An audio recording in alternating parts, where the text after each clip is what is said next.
goal today to show you this wonderful land.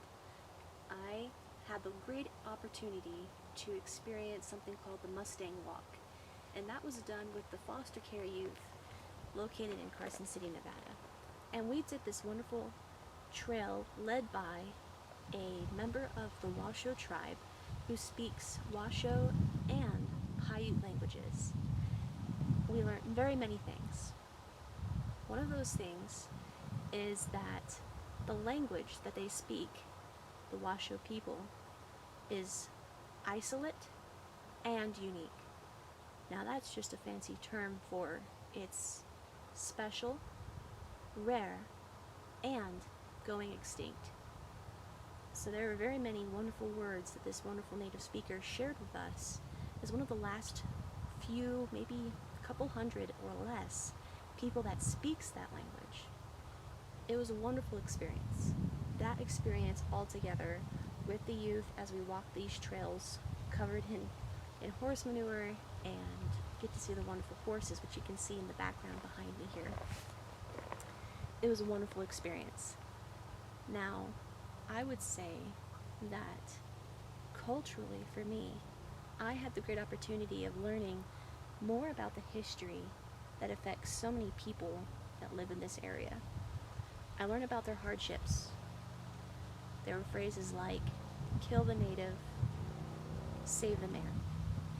And that was something that our government pushed onto the people that lived here indigenously. And the consequences you can see. That looks like languages that are important and historical things that are important and critical to this tribe that lived here that would move and live with the seasons of the land. It meant that that their language today is rare and dying out. So there have been revitalization efforts and works in place to try to rekindle that interest, and I was so grateful to be a part of it and to understand more about the cultural effects and the cultural experiences that were outside of my own, and that I can share that with you today. So I'm going to stop talking and take a moment to go and appreciate the horses that you can see in the background. My goal is to capture the image of this beautiful land, but I am not the best film cinematographer, so if you can just be patient with me. This is a new camera to me and I'm learning. So thank you so much for listening to me ramble. If you can even hear my voice on this camera, I chose the best spot that I could and I used my outdoor voice. So I'm going to let go and go get those images. We're looking at the Washoe Tribe horses. These are wild horses that the tribe takes care of, sees that their veterinary bills and stuff are attended to, and you can see that there's maybe 30 horses here. Maybe more, but I just can't see them.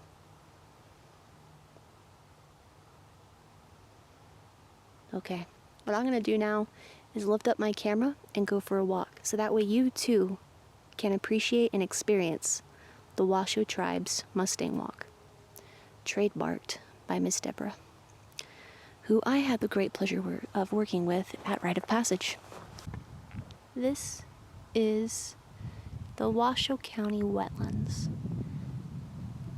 It's important and critical to the water and drinking water of this area. It filters, stores, and provides rich wildlife and places to live and diverse breeding grounds. This is actually the nesting season. So at this time, there will be very many birds that live here, and it is called a birder's paradise.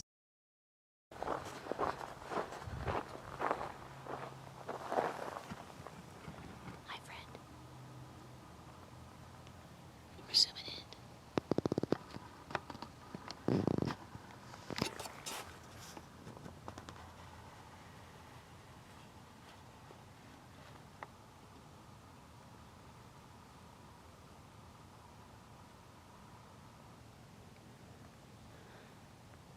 Okay, this is the most Steve Irwin stuff I've ever done. But what you're looking at is the Washoe Tribe horses. I have at least 6 right in front of me. Some are out of frame. We're halfway through the 45-minute trail called the Mustang Walk, located on the Washoe Tribe's Washoe State Park. We're looking at the wild horses. These horses are native to this region, and they're cared for by the Washoe County Tribe. That includes the Shoshone and the Paiute Tribe. 3 weeks ago, I had the great opportunity to walk this 45-minute trail with a tribal member who was able to translate many of the different local plants. She was able to share with us the rich history of this culture, the creation story which originates here and in Lake Tahoe, Nevada.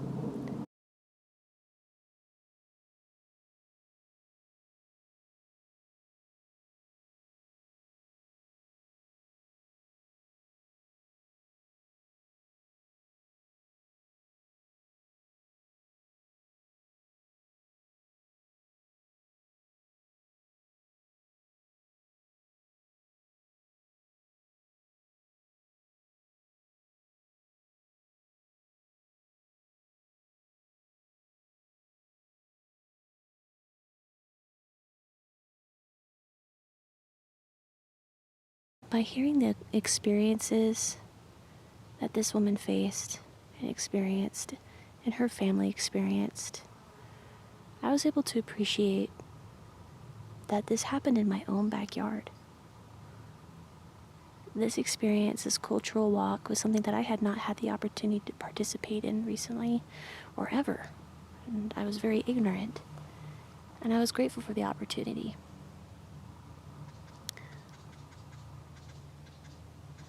I'm going to get up and I'm going to give these guys some space. I don't want to get too into their business.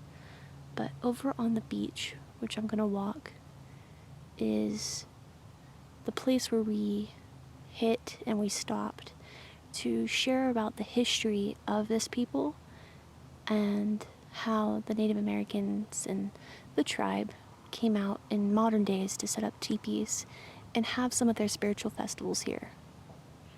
So we're going to go to that location so you can see it for yourself and experience this as if you had the opportunity to do so. All right, I'm going to zoom out.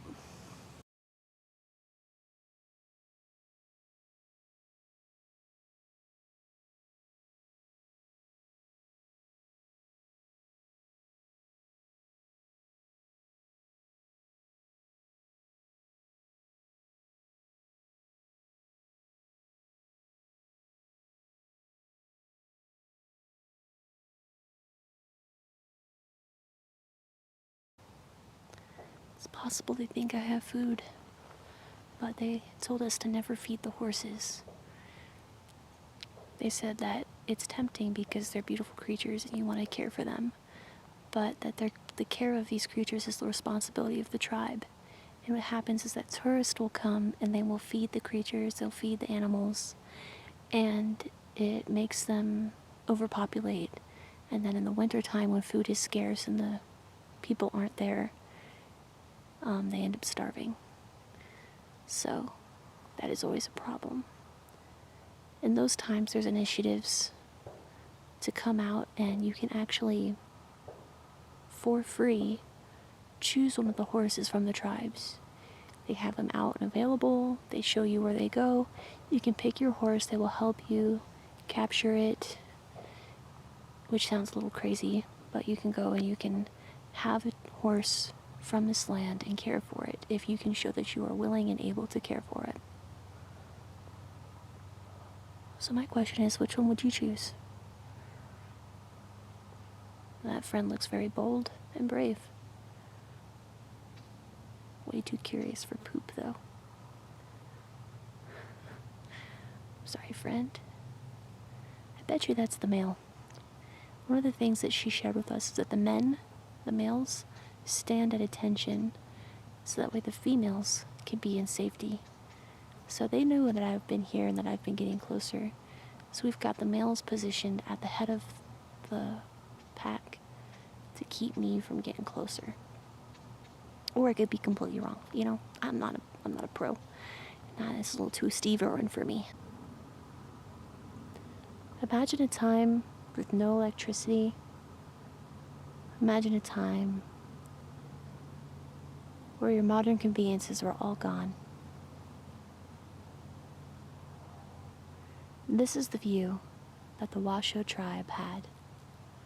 They spent their time in this area, and they would reach up to Lake Tahoe in the summers.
You're looking at the teepee that was created by the Washoe Tribe a few years ago.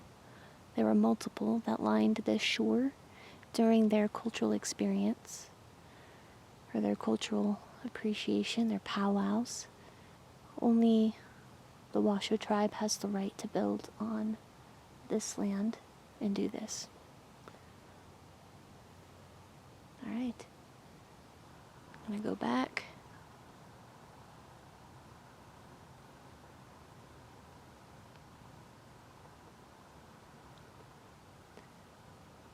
It was here that we stopped in my group, and we experienced the story that Miss Deborah had regarding the rich cultural traditions and the creation story for the Washoe Tribe region.